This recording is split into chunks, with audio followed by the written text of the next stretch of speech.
Ione Belarra, buenos días. Muy buenos días. ¿Ha sido mala idea sentar a todos los socios para hablar de ese impuesto a las energéticas, visto que ni PNV ni Junts fueron a esa reunión?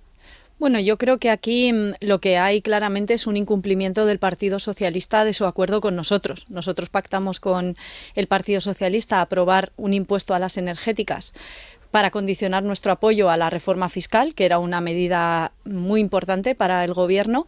Nosotros dimos nuestro apoyo, cumplimos nuestra parte del acuerdo y ahora falta que el Partido Socialista cumpla su parte, que es que tiene que haber un impuesto a las energéticas, que quiero recordar, el año pasado ganaron 10.500 millones de euros de beneficio en España, pagaron por el gravamen extraordinario apenas 1.200 millones de euros, grandes empresas encabezadas en concreto, por ejemplo, Repsol por Josu y Johnny Maz, que se están haciendo de oro a costa de los ciudadanos y siendo además las principales responsables de la emergencia climática que vivimos, y nosotras pensamos que si has contaminado tienes que responsabilizarte y hacerte cargo de las consecuencias de esa contaminación, ¿no?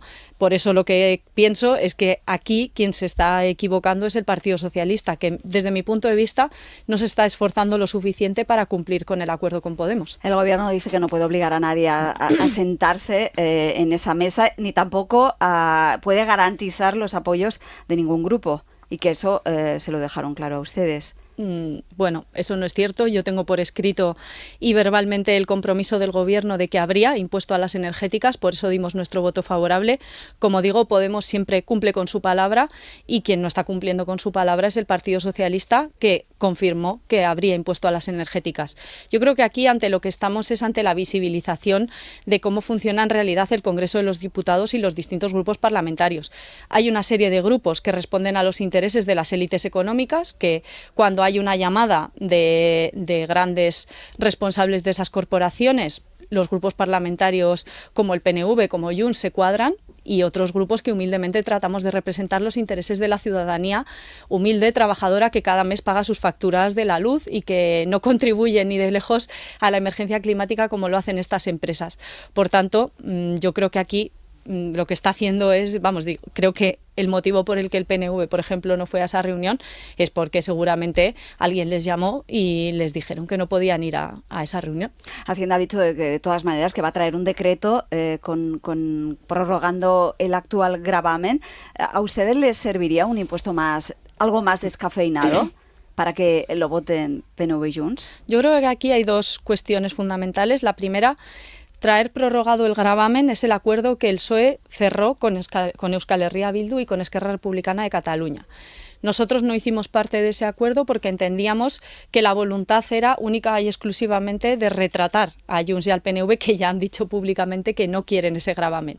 Nosotros, al revés que esa estrategia, que es muy respetable pero que no compartimos, nosotras queríamos que el impuesto se mantuviera. Que obviamente ese impuesto hay que negociarlo y que todo el mundo tiene que poder entrar, por supuesto. Creo que en Podemos hemos negociado mucho a lo largo de nuestra vida y somos muy capaces de ceder y de llegar a acuerdos, pero creo que es importante que se tenga en cuenta que igual que los votos de Junts y los votos del PNV son imprescindibles para la mayoría, los votos de Podemos también, y valen exactamente igual. Eso es lo que yo he transmitido en esta negociación y me parece que es un principio democrático imprescindible, se tiene que entender. Junts pone sus condiciones, perfecto, pero Podemos también pone las suyas. Y creo además que las que pone Podemos humildemente son las que la gente votó el 23 de julio. Creo que la gente, cuando fue a votar, lo que votó son las políticas de transformación social de la pasada legislatura, que la gente tanto echa de menos, porque ya no hay avances feministas, porque ya lo único que se está haciendo es desmantelar el escudo social en vez de mantenerlo y ampliarlo, que es lo que peleaba Podemos dentro del Gobierno. Creo que la gente echa mucho de menos esas políticas de transformación social y el motivo es que nos echaron del Gobierno precisamente para no continuar por esa senda. Si no hay impuesto a las energéticas, entonces ustedes no se van a sentar a hablar de presupuestos. Yo creo que esto es un principio, como digo, previo, ¿no? Democrático, previo a cualquier relación entre los grupos parlamentarios. Lo primero que tiene que haber es respeto. Respeto no a nosotras, sino a las ciudadanas y los ciudadanos que nos votan, que nos dan su confianza en las urnas para que despleguemos nuestro proyecto político. Eso significa que nuestros votos, vuelvo a insistir, valen exactamente igual que los de los otros grupos y, igual que el resto de grupos exigen el cumplimiento de los acuerdos, nosotras también. ¿Qué sentido tendría que yo cierre ahora un acuerdo de presupuestos con el Partido Socialista si ni siquiera han cumplido algo tan pequeño, ¿no? tan que puede parecer menor como el impuesto a las energéticas? Si no han cumplido ese pequeño acuerdo, ¿cómo van a cumplir rebajar los alquileres o acordar de verdad un embargo de armas con Israel, que está cometiendo el peor genocidio en un siglo? No me puedo fiar de que vayan a cumplir con ese acuerdo si no han cumplido otro mucho más pequeño. Cuando este acuerdo esté cumplido y se pueda restablecer, digamos, la confianza con el PSOE, por supuesto estaremos abiertas a negociar presupuestos, pero necesitamos un socio fiable al otro lado. El haberse comprometido precisamente con sus bases a que si no hay rebaja del 40% de los alquileres y a romper relaciones con Israel, ¿no hace muy difícil, muy complicado el apoyar unas cuentas si eso no se cumple, si eso no está así? Fíjate que a mí lo que me parece muy difícil es denominarse a uno mismo gobierno progresista y mantener todas las relaciones comerciales y diplomáticas con un Estado terrorista como es el de Israel, que está asesinando a miles de niños a sangre fría, que son completamente inocentes y que tiene miles de asesinatos en este año de genocidio a sus espaldas. A mí eso me parece insostenible. Me parece que decir de ti mismo que eres progresista y mantener todas las relaciones con Israel es una incoherencia supina. Me parece también que tener delante de tus ojos la peor emergencia habitacional de la historia de nuestro país, con muchísima gente que no puede pagar el alquiler, que no llega a fin de mes, que está viendo además cómo cambia la estructura de propiedad de las viviendas en nuestro país, porque la gente ya no va a poder comprar vivienda como la compraban nuestros padres, ni siquiera con una hipoteca, porque te gastas tanto dinero en el alquiler que no puedes ahorrar ni un poquito para meter la entrada de la hipoteca. Entonces, o atajas eso con una intervención del mercado, bajando los alquileres y prohibiendo la compra de vivienda que no sea para residir, que esto creo que es de puro sentido común. Si la gente compra viviendas y no las usa para vivir, entonces ¿para qué las usa? Para especular, que es lo que están haciendo los grandes propietarios y los fondos buitre, que en este momento en España el 60% de las viviendas que se están comprando es a tocateja, es decir, sin hipoteca, es decir, que las están comprando gente que no las necesita para vivir. Atajar esa especulación y bajar los precios a mí me parece que es que debería salir del propio Partido Socialista. Si es tan difícil y todo el mundo percibe que es tan difícil, es porque el camino que ha recorrido el PSOE a lo largo de este año, y fue el motivo por el que se quitó de encima a la izquierda en su gobierno, fue porque precisamente el PSOE no quiere hacer políticas de izquierda, no quiere hacer políticas de transformación y cada vez más gente ve que quien hacía ese papel dentro del gobierno era Podemos, siempre arrastrando al PSOE, porque el PSOE no quería. Y ahora que tienen más fuerza, pues lo hacen más. Hay socios que ven más peligro para la legislatura en ustedes que en Junts. ¿Usted lo comparte? Yo veo un gran peligro en la legislatura por la falta de ambición y la falta de proyecto político del Partido Socialista, que es el partido más grande de la mayoría del bloque y que ha renunciado a transformar, ha renunciado a abordar la emergencia habitacional, a bajar los alquileres, a romper relaciones con los genocidas, que ha abandonado totalmente la agenda feminista. O sea, nosotros, particularmente Irene Montero, al frente del Ministerio de Igualdad, convirtió a nuestro país en una referencia internacional en políticas feministas. ¿Y qué queda de eso? ¿Qué queda de la aplicación de la ley solo sí es sí? ¿Dónde están los centros 24 horas de atención a víctimas de violencia sexual que ya tendrían que estar en marcha en cada capital de provincia? ¿Dónde está el apoyo a las mujeres? Tantos minutos de silencio que hace la presidenta muy bien. ¿Dónde están las políticas de verdad de protección contra la violencia sexual que vivimos las mujeres? Pues eso es lo que yo creo que hay que preguntarle al PSOE. Podemos estar donde ha estado siempre, en la transformación y en el avance social. Si hay transformación y avance, pueden dar por sentado los votos de Podemos. Es que no nos tienen ni que llamar. No hace falta ni que nos llamen. Si traen una política que es de verdad transformadora, feminista, ecologista, pues que no hace falta que Félix Bolaños me llame. Ya sabe lo que voy a votar. Se ha hablado mucho esta semana de la oportunidad de una cuestión de confianza. A ustedes, bueno, han dicho públicamente que no les extraña que haya quien desconfíe del presidente a estas alturas. ¿Ustedes ahora le volverían a otorgar su confianza? Nosotros dimos la investidura a Pedro Sánchez a cambio de nada. Pero hemos sido muy críticos, y lo seguimos siendo, con la deriva que ha tomado la legislatura. Que no nos sorprende, pero no por eso no podemos dejar de criticarla, ¿no? Yo creo que la gente, y lo pienso honestamente, cuando fue a votar el 23 de julio y se revalidó supuestamente el gobierno de coalición, el objetivo era seguir por ese camino de transformación. El problema es que quien hacía esas tareas en el gobierno era Podemos, y en el momento en el que se echa a Podemos del gobierno, lo que vemos es un gobierno en el que solo manda Sánchez y que hace políticas que perfectamente podría hacer el PP. La ley del suelo calcada, la ley del suelo que propusieron calcada de la del Partido Popular. Los avales a las hipotecas, que son los que propone el Banco Santander y Ana Patricia Botín. Ninguna política de vivienda para la gente, ni una política feminista reseñable para proteger y de verdad garantizar los derechos de las mujeres. Pues no sé qué queda de gobierno progresista aquí, la verdad. Se utiliza permanentemente a Junts y al PNV como excusa para no hacer cosas que el Partido Socialista no quiere hacer, y nosotras eso pues no lo podemos compartir. No está siendo Sumar lo exigente que tendría que ser.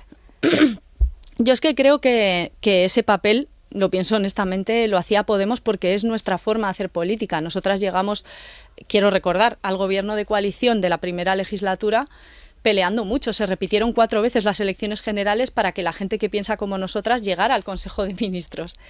Y eso se hizo con la forma de hacer política de Podemos, que es peleando, haciendo ruido, defendiendo derechos, incluso cuando tienes toda la ofensiva mediática enfrente, y yo entiendo que eso, pues no todo el mundo lo puede sostener. O sea que hay mucha gente que defiende, de hecho, el programa del Partido Socialista a lo mejor no es tan diferente del programa de Podemos. La diferencia es si cuando estás aquí y cuando estás haciendo política eres capaz de plantarte, eres capaz de aguantar la presión mediática de los grandes grupos de comunicación que defienden unos intereses económicos muy particulares de grandes corporaciones, y te plantas y defiendes a la gente o no. Y aguantar eso es muy difícil, ya lo hemos visto con Irene Montero. Aguantar la ofensiva judicial contra la ley solo sí es sí, pues eso no lo puede hacer mucha gente. Le cambio de asunto. Esta semana declaraba el exministro Ábalos ante el Supremo. ¿Están siendo los socios algo indulgentes con el gobierno, con todo lo ocurrido? Si esto hubiera pasado con un gobierno del Partido Popular, ¿usted cree que la izquierda hubiera sido más contundente, más dura? Es llamativo que en la misma entrevista digamos, las preguntas sean si somos demasiado duros con el gobierno o demasiado laxos con el gobierno. Le digo los socios en general, no solo Podemos. Yo estoy muy preocupada, porque precisamente este año de gobierno en solitario del Partido Socialista, porque ya solo mandan ellos, lo que ha revelado es que el Partido Socialista no puede dejar de ser lo que es.